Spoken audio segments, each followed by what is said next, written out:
Merit స్కాలర్షిప్లు, అత్యాధునిక వసతి సౌకర్యాలతో భోజనాలు, బంపర్ ఆఫర్లతో 50 కోర్సుల్లో సీట్లు గ్యారంటీ ప్రకటించింది మన కాంచీ యూనివర్సిటీ. ప్రముఖ కంపెనీల్లో ప్లేస్మెంట్ అవకాశాలు. ఇంకెందుకు ఆలస్యం? వెబ్సైట్ ని సందర్శించండి. వివరాల కోసం నంబర్లకు కాల్ చేయండి. నమస్తే, AB6 న్యూస్కు స్వాగతం. విప్రనేత కార్యక్రమంలో భాగంగా ఈరోజు అందరికీ సుపరిచితులు B3S బ్రాహ్మణ సేవా సంఘ సమాఖ్య అధ్యక్షులు RC మూర్తి గారిని ఈరోజు మనం కలుసుకోబోతున్నాం. అంతకు ముందు RC మూర్తి గారిని పరిచయం చేసే ముందు ఒక మాట చెప్పారు మీకు. బ్రాహ్మణులంతా కలిసి ఉండాలి, బ్రాహ్మణులంతా ఐక్యంగా ఉండాలి, బ్రాహ్మణులంతా కలిసి ముందుకెళ్ళాలి. సమస్యల్లోనైనా వేరే సంతోషకరమైన సమయంలో ప్రతి ఒక్కరు కలిసి ఉండాలని మొదటి నుంచి తన వాదం వినిపిస్తూ వస్తున్న RC మూర్తి గారు B3S అధ్యక్షులయ్యారు. ఆ తర్వాత తన మాటలే కాదు, చేతల్లో కూడా అటు సనాతన ఎంటర్ప్రీనర్స్ కానీ, ఇటు బాస్ కానీ, ఇంకా వేరే ఆర్గనైజేషన్లలో ప్రతి దాంట్లో యాక్టివ్గా పార్టిసిపేట్ అవుతూ అందరూ కలిసి ఉండాలనే ఒక లక్ష్యంతోనే ముందుకెళ్తున్నారు. B3S ఆధ్వర్యంలో కూడా చాలా కార్యక్రమాలు చేయబోతున్నారు. నమస్కారం అండి. నమస్తే అండి, శ్రీకాంత్ గారు. నమస్కారం అండి. చాలా సంతోషం మీరు ఈరోజు మన స్టూడియోకి వచ్చారు. B3S ముందు B3S గురించి మాట్లాడదాం. మీరు చాలా కార్యక్రమాలు చేస్తున్నారు. B3S అధ్యక్షులుగా మీరు వచ్చిన తర్వాత చాలా కార్యక్రమాలు చేశారు. ఇంకా ఏం కార్యక్రమాలు చేయబోతున్నారు? ఇప్పటివరకు సాధించిన విజయాలు? బ్రాహ్మణ సేవా సంఘ సమాఖ్య అనేది నేను అధ్యక్షుడు కావడం అనేది చాలా గర్వకారణంగా ఉంది నాకు. ఎందుకంటే బ్రాహ్మణ సేవా సమాఖ్య అనేది ఈరోజు స్థాపించింది కాదండి. గత 23 సంవత్సరాల క్రితమే ఈ హైదరాబాద్ మహానగరంలో అనేది కొంతమంది ప్రముఖులతోటి అనేది బ్రాహ్మణ సేవా సమాఖ్య అనేది స్థాపించడం జరిగింది. దాని యొక్క ముఖ్య ఉద్దేశం ఏంటంటే కనుక బ్రాహ్మణులందరూ కలిసిమెలిసి ఉండాలని చెప్పేసి, బ్రాహ్మణులకి ఏ సమస్య వచ్చినా కూడా సాధించుకోవాలి, కలిసిమెలిసి ఉండి సాధించుకోవాలి. అటు ప్రభుత్వం నుంచి కానివ్వండి, లేకపోతే కనుక ఇతర సమస్యల నుంచి కానీ కూడా మనం గట్టెక్కాలి అంటే కనుక ఐక్యత అనేది ఉండాలని చెప్పేసి, బ్రాహ్మణుల్లో ఐక్యత ఉండాలని చెప్పేసి మరి వేమూరు ఆనంద సూర్య గారు లాంటి వాళ్ళు ఈ యొక్క స్థాపించడం జరిగింది. వారితో పాటు మరి అన్నదాన సత్యనారాయణమూర్తి గారు మరి అలాగే ఇతర సభ్యులందరూ కలిసి దీని యొక్క స్థాపించడం జరిగింది. దాని తర్వాతగా అనేది ఈరోజు మరి అనేది అందరి కోరిక మీదట నన్ను అధ్యక్షుడిగా అనేది ఎన్నుకోవడం జరిగింది. చాలా సంతోషకరమైన విషయం.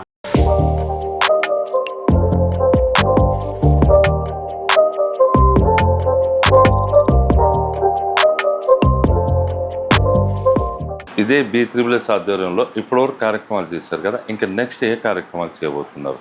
అంటే వివాహ పరిచయ వేదిక, జాబ్ మేళాలే కాకుండా ఇంకేమైనా కొత్త కార్యక్రమాలు అనేది ఎన్నో కార్యక్రమాలు చేయాలని చెప్పేసి తలపిస్తున్నామండి. ప్రస్తుతం అయితే కనుక మేము వివాహ పరిచయ వేదిక అనేది ప్రతి సంవత్సరం కూడా జూలై నెలలో అనేది నిర్వహించడం జరుగుతుంది. గత సంవత్సరం కూడా చూసుకున్నట్లయితే కనుక దాదాపు ప్రతి సంవత్సరం కన్నా కూడా గత సంవత్సరం నేను ఛార్జీ తీసుకున్న తర్వాత మన అధ్యక్షుడిగా అయిన తర్వాత దాదాపు 3000 మందితో అనేది పరిమళ కన్వెన్షన్ హౌస్లో అనేది మనం కన్వెన్షన్ హాల్లో చేయటం అనేది జరిగింది. దాదాపు 2000 అప్లికేషన్లు వచ్చినాయండి. వీరందరూ చూసే ఉన్నారు. దాదాపు అందులో వచ్చేప్పటికి దాదాపు 50 మంది వరకు కూడా ఆ రోజునే స్పాట్లోనే వివాహాలు కుదిరిన సందర్భాలు కూడా ఉన్నాయి. ఇలాంటి సేవలు అనేది ఇప్పుడు ఇదే వివాహ పరిచయ వేదిక అనేది రేపు జూలై నెలలో అనేది ఈ KNR గార్డెన్స్లో చేయాలని చెప్పి కూడా మళ్ళీ సంకల్పించాము. మరి ఇలా వివాహ పరిచయ వేదిక చేయటం వల్ల ఈ రోజుల్లో బ్రాహ్మణులుగా వివాహాలు అనేది చాలా సమస్యగా మారిపోతుంది. మరి అలాంటి సమస్యలకి ఏంటంటే కనుక B3S ద్వారా ఎంతో కొంత బ్రాహ్మణులకు ఊరట కలిగించాలనే ఉద్దేశంతో ఈ యొక్క వివాహ పరిచయ పెడుతోంది. అంటే మిగతా సంఘాలందరూ కూడా వివాహ పరిచయ వేదిక ఏర్పాటు చేస్తున్నారు కానండి, దానికన్నా భిన్నంగా అనేది మనం అనేది ఏర్పాటు చేయడం జరుగుతుంది. ఇప్పటివరకే అందరికీ కూడా మేము పాంప్లెట్స్ అనేది ఇవ్వడం జరిగింది. అలాగే టీవీలో స్క్రోలింగ్ అనేది ఇవ్వడం జరిగింది. మా MICలు అందరూ కూడా ఇప్పటివరకు అందరితో కూడా ఉండి అప్లికేషన్స్ అనేది తీసుకోవడం జరుగుతుంది. రేపు జూలై నెలలో అనేది అతి పెద్ద ఎత్తున అనేది ఏర్పాటు చేయడంతో ఇప్పటికే దాదాపు 400 అప్లికేషన్స్ అనేది మాకు అందజేయడం జరిగింది. ఇక మీదట కూడా మాకు ఈ సంవత్సరం కూడా దాదాపు 2000 నుంచి 2500 అప్లికేషన్స్ వస్తాయని చెప్పేసి కూడా మేము భావిస్తున్నాం. అంటే మీ పర్సనల్గా తీసుకుంటే మీరు ఒక వ్యాపారవేత్తగా ఉండి సంఘ సేవా కార్యక్రమాల్లో పాల్గొనడానికి అడ్జస్ట్మెంట్ ఎలా అవుతుంది? మీరు అన్నది కరెక్టే కానండి. వ్యాపారవేత్తగా ఉంటే వ్యాపారమే చేయాలి అనేది దృక్పథం కాదండి. అది ఒక ప్యాషన్తోనూ ఒక ఇంట్రెస్ట్తోనూ కూడుకున్న కాబట్టి నేను కూడా ఏంటంటే కనుక ఒక బ్రాహ్మణుడిగా పుట్టిన తర్వాత ఎంతో కొంత సేవ చేయాలని చెప్పేసి నా తల్లిదండ్రులు నేర్పిన విద్యగా నేను వారి మాటలు అనుసరిస్తూ ఎంతో కొంత మనం సేవ చేయాలి. మనం సంపాదించడమే కాదు, సేవ చేసే అలవాటాన్ని నేర్చుకోవాలని చెప్పేసి నా తల్లిదండ్రులు నేర్పడంతో నేను కూడా బిజినెస్ వైపే కాకుండా ఈ యొక్క బ్రాహ్మణులకు సేవ చేయాలని చెప్పి ఉద్దేశంతో మరి ఒక సంఘంలోకి రావడం జరిగింది.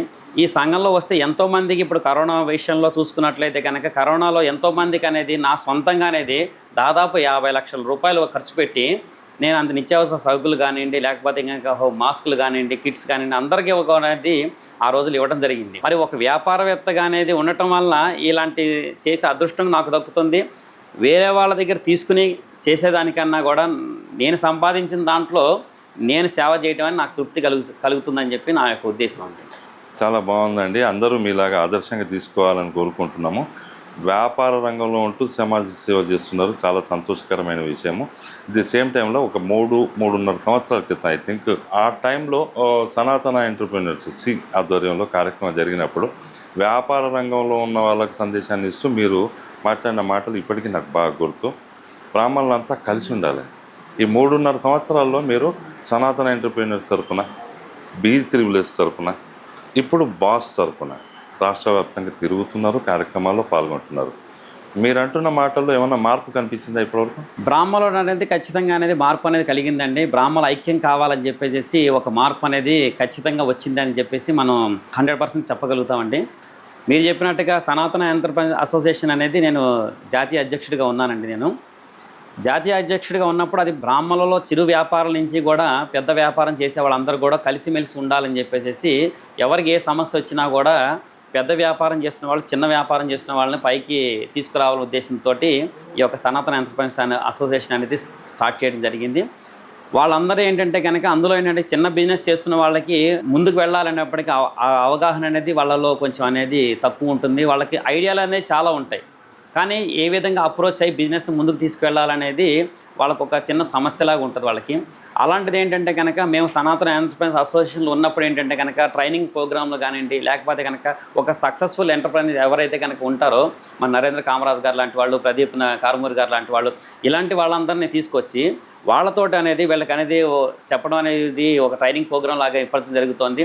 ఏ సమస్యలు వచ్చినప్పటికి కూడా వీళ్ళు అనేది పై ఎత్తున అనేది వాళ్ళకి సహాయ సహకారాలు అందిస్తూ ఉంటారు.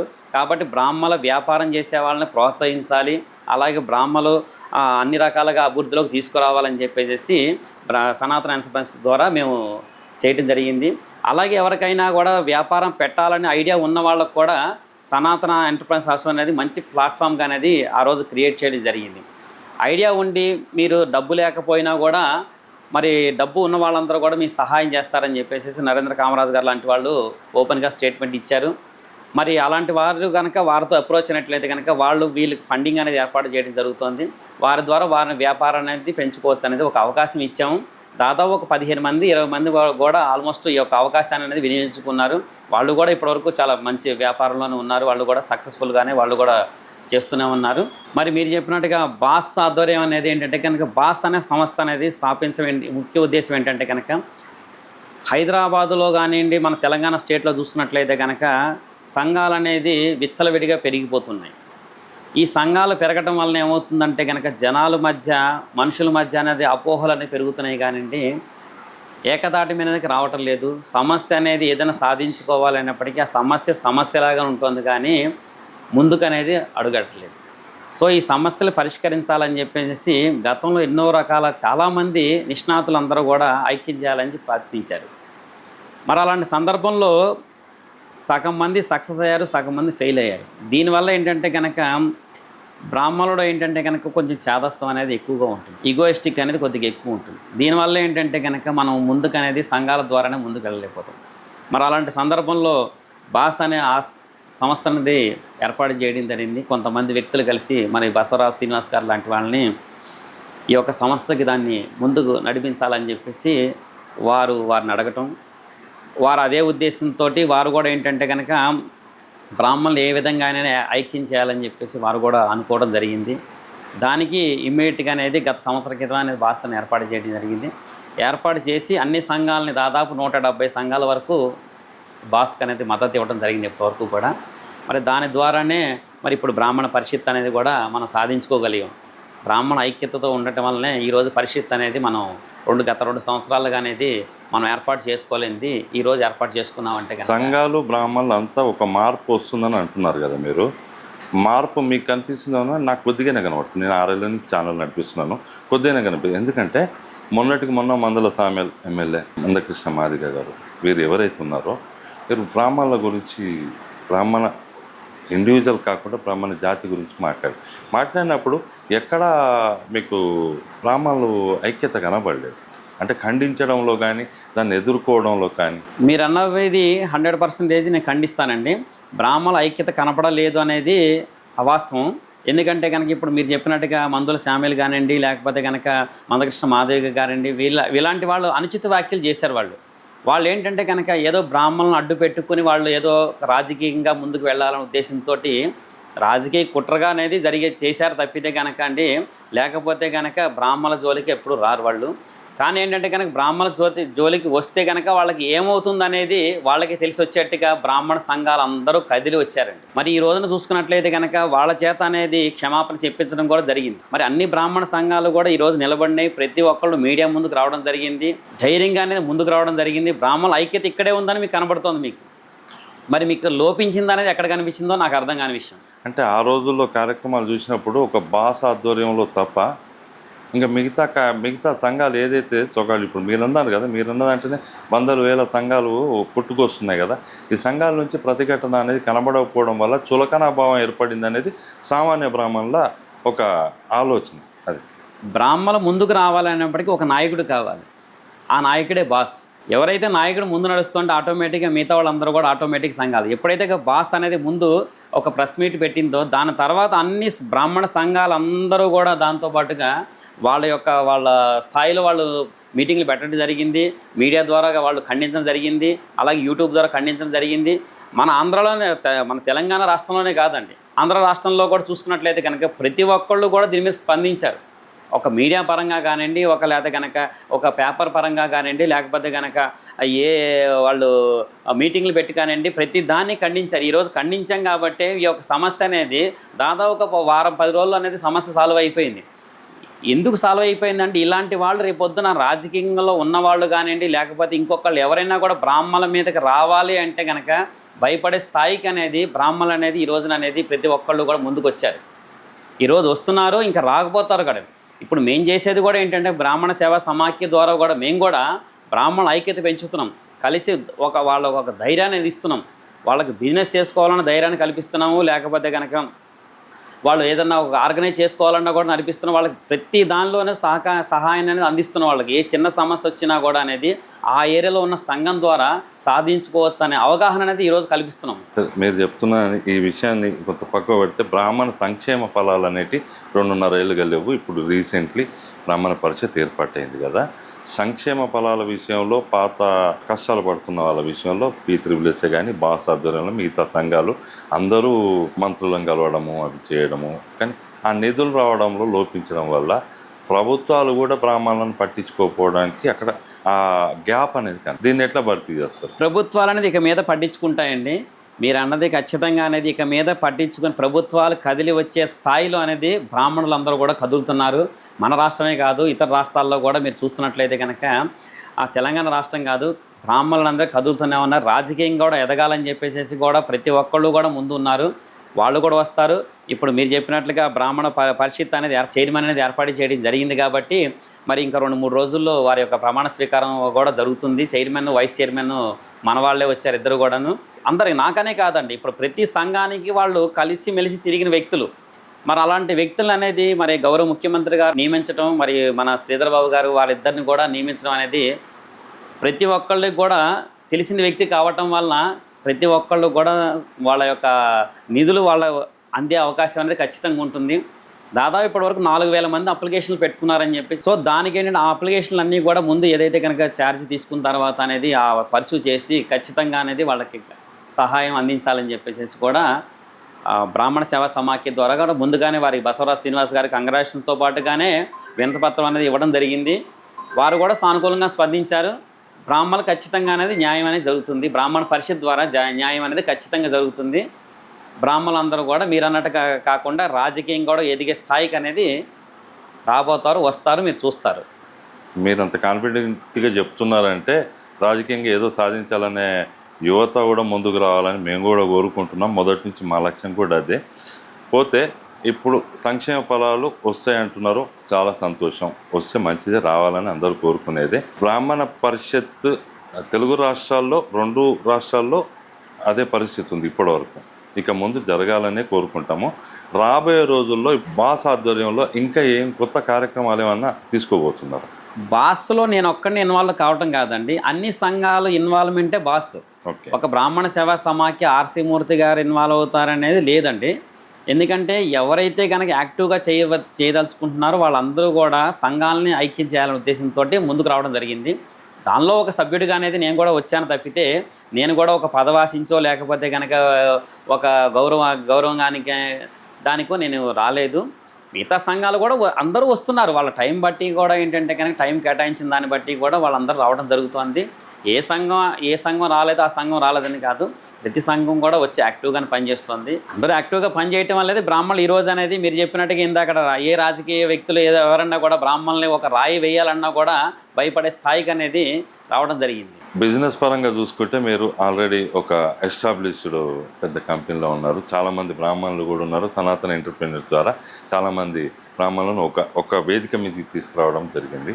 బ్రాహ్మణ పిల్లలకు ప్రత్యేకంగా ఏదైనా బిజినెస్లు పెట్టియడం కానీ, బిజినెస్లో ఉద్యోగాలు ఇప్పించడంలో కానీ అలాంటి ఏమైనా కార్యక్రమాలు చేయాలి? ఖచ్చితంగా అండి. బ్రాహ్మణ పిల్లలకు ఉద్యోగం చేసుకోవాలని ఇప్పుడు ఎందుకంటే ప్రతి ఒక్క ఇప్పుడైతే కనుక ప్రతి యంగ్స్టర్ అంతా కూడా యూత్ రావాలని చెప్పి ముఖ్యంగా అనేది మేము కూడా గమనిస్తూనే ఉన్నాం. సంఘాలన్నీ కూడా ఏంటంటే కనుక సంఘాలన్నీ పెట్టి ఎప్పుడో సంవత్సరాలు అయిపోయింది. ఇప్పుడు యూత్ రావాలని చెప్పి ప్రతి సంఘం కూడా యూత్ రావాలని ఆహ్వానిస్తున్నారు. యూత్ పిల్లల్ని ఏ విధంగా తీసుకురావాలని ముందు తీసుకొస్తున్నాం. అలాగే మేము కూడా ఏంటంటే చాణక్య వేదిక అనేది బ్రాహ్మణ సేవా సమాఖ్య ఆధ్వర్యంలో చాణక్య వేదిక అనేది కూడా ఒకటి ఏర్పాటు చేయడం జరిగింది. గత 3 ఎపిసోడ్లు చేసాం ఇప్పటివరకు. స్కందగిరి టెంపుల్లో చేసాము దాన్ని. మరి ఎల్వి సుబ్రహ్మణ్యం గారు మరి ఇలాంటి వక్తలను తీసుకొచ్చేసి యూత్ని ఎంకరేజ్ చేయడానికి కోసం అని చెప్పేసి మన హిందుత్వం ఈ రోజున అనేది అణగదొక్కే రీతిలో అయిపోయింది. సో దానికి అవగాహన కల్పించాలి. వల్ల మన సంస్కృతి సంప్రదాయాలు మన యొక్క వర్ణన ఇవన్నీ కూడా యూత్కి చెప్పాలని చెప్పేసి మన యొక్క B3+ ఆధ్వర్యంలో అనేది స్కందగిరి టెంపుల్లో ఇప్పటివరకు 3 ఎపిసోడ్స్ చేయడం జరిగింది. ఇక మీదట కూడా రేపు జూన్లో కూడా అలాంటి కార్యక్రమం కూడా జరుగుతున్నాం. వారి ద్వారా యూత్ అనేది ఎంకరేజ్ చేస్తున్నాం. ఈ ఉద్యోగ అవకాశాలు అనేది ఇక మీదట తక్కువ అయిపోతున్నాయండి. ఇప్పుడు ఎక్కడ మనకు అమెరికాలో చూసుకున్నాయండి, లేకపోతే ఇంకో చోట చూసుకున్న ఉద్యోగ అవకాశాలు అనేది సాఫ్ట్వేర్లో చూసుకున్నట్లయితే కనుక ఏ రోజు సాఫ్ట్వేర్ ఉద్యోగం ఉంటుందో లేదనేది అవకాశం అనేది మనకే అర్థం కాని పరిస్థితి వచ్చింది ఈ రోజుల్లో. మరి అలాంటి వ్యక్తి ప్రతి ఒక్కళ్ళు కూడా ఒక ఎంటర్‌ప్రెన్యూర్‌గా ఎదగాలని చెప్పేసి మేము కూడా వాళ్ళకి అనేక రకాల క్లాసులు అనేది ఇప్పించడం జరుగుతుంది అనుభవమైన ఉన్న వాళ్ళ చేత. కాబట్టి వాళ్ళందరికీ కూడా యూత్ రావటం వల్ల ఏంటంటే కనుక వాళ్ళు బిజినెస్ చేసుకోవాలని బ్రాహ్మణ పరిషత్ ద్వారా క్రెడిట్ సొసైటీ అనేది కూడా ఒకటి ఏర్పాటు చేయాలని చెప్పేసి గత ప్రభుత్వం ఆల్రెడీ నిర్ణయించింది. ఇప్పుడు కూడా వచ్చేవాళ్ళు కూడా ఆ క్రెడిట్ సొసైటీ ద్వారా లోన్ అనేది కొంత ఇచ్చి కనుక ఉన్నట్లయితే కనుక వ్యాపారం పెట్టుకునే అవకాశం అనేది కల్పించాలని కూడా. అదే ఇప్పుడు బ్రాహ్మణ పరిషత్తులో ఏదైతే ఉందో బెస్ట్ స్కీమ్ ఉంది, చిరు వ్యాపారాలను ప్రోత్సహించే కార్యక్రమం. దాన్ని మీరు బ్రాహ్మణ సంఘాలు ఇప్పుడు బ్రాహ్మణ పరిషత్తు బసవరాజ్ శ్రీనివాస్ గారు వచ్చారు కదా, దాన్ని సద్వినియోగం చేసుకోవడానికి వ్యాపారస్తులను చేయడానికి ఏమన్నా అంటే వాళ్ళకి ఏమైనా ట్రైనింగ్ ప్రోగ్రామ్స్ ఏమైనా ప్లాన్ చేస్తున్నారు? ఖచ్చితంగా వస్తే ఇంకా బసవరాజ్ శ్రీనివాస్ గారు ఏంటంటే కనుక దాని మీద ఇంకా అవగాహన చేయలేదు కాబట్టి ఖచ్చితంగా తీసుకున్న తర్వాత ఇప్పుడు మీరు చెప్పినట్టుగా బ్రాహ్మణులకి ఏ విధమైన బెస్ట్ స్కీమ్ అనేది ఎంతవరకు ఎలిజిబుల్ ఉంది, లేకపోతే కనుక క్రెడిట్ సొసైటీ ద్వారా అవకాశం ఏమైనా ఉందా అనేది కూడా దాని మీద దృష్టి పెడతారనేది నా యొక్క ఉద్దేశం. అలాగే గోపనపల్లిలో బ్రాహ్మణ భవనం కూడా ఉంది కాబట్టి దానికి కూడా మనకి దూరభారం అవుతుంది. అలాగే మిగతా ఏరియాలో కూడా భవనాలు కట్టించాలని చెప్పేసి కూడా చాలా ఆలోచనలు అయితే ఉన్నాయి. ఆలోచన ద్వారానే చేస్తారు. దానికి ఏంటంటే బ్రాహ్మణ సేవా సమాఖ్య అనేది మిగతా సంఘాలు అనేది కూడా సహకరిస్తూనే ఉన్నారు. ఇలా ఎవరు సహకరించి ఏ కార్యక్రమాలు చేసుకున్నా కూడా ముందేమన్నా మన మల్కాజ్గిరిలో కూడా చూసినట్లయితే కనుక మరి ఎమ్మెల్యే గారు రాజశేఖర రెడ్డి గారి ద్వారా మనకు బ్రాహ్మణులకు ఒక భవన్ అనేది 1 ఏకర్ ల్యాండ్ అనేది కూడా ఇప్పించడం జరిగింది. అనేది కార్యక్రమాలు అనేది అన్ని చోట్ల చేస్తూనే ఉన్నారు. అన్ని చోట్ల బ్రాహ్మణ భవనాలను కూడా ఏర్పాటు చేస్తున్నారు. ఇప్పుడు సనాతన ఆధ్వర్యంలో కూడా ఏంటంటే కనుక ఒక ట్రైనింగ్ ప్రోగ్రామ్ అనేది ఇప్పించాలని చెప్పేసి మేము ఆలోచన చేస్తున్నామండి. ఎందుకంటే ఇప్పుడు ప్రస్తుతం జాతీయ అధ్యక్షులుగా మన సత్యం శ్రీరంగం గారు ఉన్నారు. సో వారి ఆధ్వర్యంలో వారికి కూడా ఎన్నో రకాల ఆలోచనలు ఉన్నాయి కాబట్టి వారి ఆలోచన మీదట సనాతనలో ట్రైనింగ్ ప్రోగ్రామ్ అనేది ఎవరైతే కనుక చిరు వ్యాపారస్తులు ఉన్నారో, ఇప్పుడు ఫార్మా రంగంలో ఉన్న వాళ్ళు ఉన్నారు, లేకపోతే కనుక రియల్ ఎస్టేట్ రంగంలో ఉన్నారు, సో ఇట్లా అన్ని వివిధ రకాల రంగాల్లో ఉన్న వాళ్ళందరికీ కూడా ఏంటంటే ట్రైనింగ్ ప్రోగ్రామ్ లాగా అనేది ఒక ఇచ్చి సనాతన అనేది ఒక సర్టిఫికెట్ అనేది ఏర్పాటు చేయించాలని చెప్పేసి ఒక ఆలోచనలో అనేది ఉన్నారు. సో ఈ ఒక సర్టిఫికెట్ ద్వారా ఏంటంటే కనుక మన ఇప్పుడు బ్రాహ్మణ పరిషత్తులు అనేది బెస్ట్ స్కీమ్ అనేది గత ప్రభుత్వం ఏర్పాటు చేసింది. ఆ ప్రభుత్వం ఏర్పాటు చేసిన దాన్ని ఇప్పుడు మళ్ళీ కొనసాగించాలని చెప్పేసి ఎవరైతే కనుక సనాతనలో ట్రైనింగ్ అయిన ఉన్న వాళ్ళకు ఉన్నారో ఈ యొక్క సర్టిఫికెట్ ద్వారా వాళ్ళకు కూడా కొద్దిగా ఉపాధి కల్పించాలని చెప్పేసి మన బసవరాజు గారిని కూడా మాట్లాడి వారిని కూడా కలిసి ఒక బెస్ట్ స్కీమ్ అనేది మళ్ళీ కంటిన్యూ చేసి ఇలాంటి వాళ్ళకి ఉపాధి కల్పించాలని ఒక ఆలోచనలో కూడా అనేది ఉన్నాం. సో వారికి సనాతన ఎంటర్ప్రైనర్ అసోసియేషన్ అనేది సచిన్ శ్రీరంగం గారు, మరి సాయి ప్రసాద్ గారు, మరి వీళ్ళందరూ కూడా ముందు తీసుకువెళ్తారు దాన్ని. అలాగే బ్రాహ్మణ సేవా సమాఖ్య కూడా వాళ్ళకి సహకరిస్తుంది. సో బాస్ ఆధ్వర్యం అనేది అట్లాగ సహకరిస్తుంది. వీళ్ళందరి ట్రైనింగ్ ప్రోగ్రామ్ తోటి బెస్ట్ స్కీమ్ అనేది మళ్ళీ రీఓపెన్ చేసి వాళ్ళందరికీ అవకాశాలు కల్పించాలి. ప్రతి ఒక్కళ్ళకి కూడా వ్యాపారం ఎవరైతే చేయదలుచుకున్నారో వాళ్ళందరికీ కూడా ట్రైనింగ్ ఇప్పించి ముందుకు తీసుకురావాలన్న ఆలోచనతో ఖచ్చితంగా ఉన్నాం.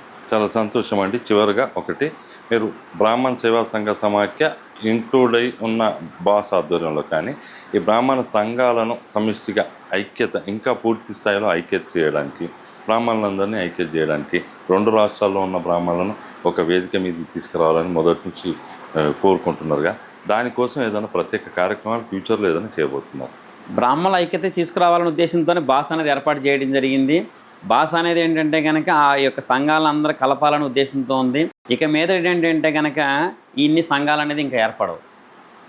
ఈ సంఘాలు అనేది కూడా అన్ని సంఘాలని కలిపి ఒక రాష్ట్రంలో ఒక 5 సంఘాల కింద 6 సంఘాల కింద ఏర్పాటు చేయాలని చెప్పేసి ఒక ఆలోచన ఉంది. ఆలోచనతో అనేది బాస్ అనేది ఏర్పాటు చేసాం. సో ఈ యొక్క సంఘాల నాయకులతోటి, సంఘాల అధ్యక్షులు, కార్యదర్శులతో కూడా మళ్ళీ ఒక మీటింగ్ అనేది ఏర్పాటు చేసాం. ఏర్పాటు చేసిన తర్వాత ఖచ్చితంగా ఇన్ని సంఘాలకు ఉంటే మనం ఐక్యత సాధించలేమని చెప్పేసి ఖచ్చితంగా వాళ్ళకి తెలియజేస్తాం. సంఘాలన్నీ కూడా కలిపి ఒక 5 సంఘాల కింద 10 సంఘాల కింద అనేది ఏర్పాటు చేస్తాం.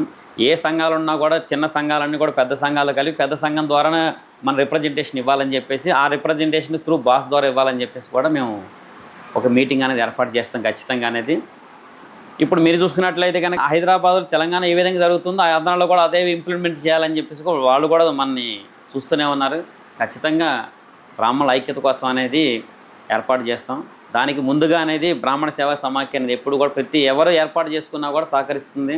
నేను కూడా ఇప్పటివరకు కూడా అన్ని సంఘాలని, నాకు ఇప్పటివరకు కూడా ఏ సంఘంతో కూడా నాకు శత్రుత్వం కానీ లేకపోతే ఏం లేదు. అందరు సంఘాలతోనే కలుస్తుంటాను. అందరు సంఘాల వాళ్ళు నన్ను పిలుస్తుంటారు, అందరూ నన్ను ఆహ్వానిస్తుంటారు. అన్ని సంఘాలని కలపాలని నేను ప్రయత్నం చేస్తూనే ఉన్నాను. ఇప్పటివరకు చాలా సంఘాలు మాతో కలవడానికి రెడీగా ఉన్నారు, కలిశారు, మాకు లెటర్లు కూడా ఇవ్వడం జరిగింది. వాళ్ళందరూ సహకారంతోనే ముందుకు వెళ్ళాలని చెప్పేసి నేను భావిస్తున్నాను. థ్యాంక్ యూ వెరీ మచ్ అండి. Thank you very much. Thank you. విన్నారు కదా, ఆర్సి మూర్తి గారు చెప్పిన దాని ప్రకారము స్వతహాగా చూసినే కాకుండా రాష్ట్రంలో వివిధ ప్రాంతాల్లో తిరిగినప్పుడు బ్రాహ్మణుల మధ్యలో ఐక్యత వచ్చింది అని చెప్తున్నారు. ఇంకా ఐక్యంగా ఉండాలి, అభివృద్ధి సాధించాలి, రాజకీయంగా ఎదగాలి, చట్టసభల్లో ఉండాలి. అప్పుడే ఏదైనా హక్కులు సాధించుకోగలుగుతారు. ఏదైనా సాధించగలడానికి వేరెవరైనా విమర్శించినా, ప్రతిఘటించడానికైనా, సమాధానం చెప్పడానికైనా అవకాశం ఉంటుందని యువత ముందుకు రావాల్సిన అవసరం ఉంది. మహిళలు కూడా ఇందులో భాగస్వామ్యం కావాల్సిన అవసరం కూడా ఉంది.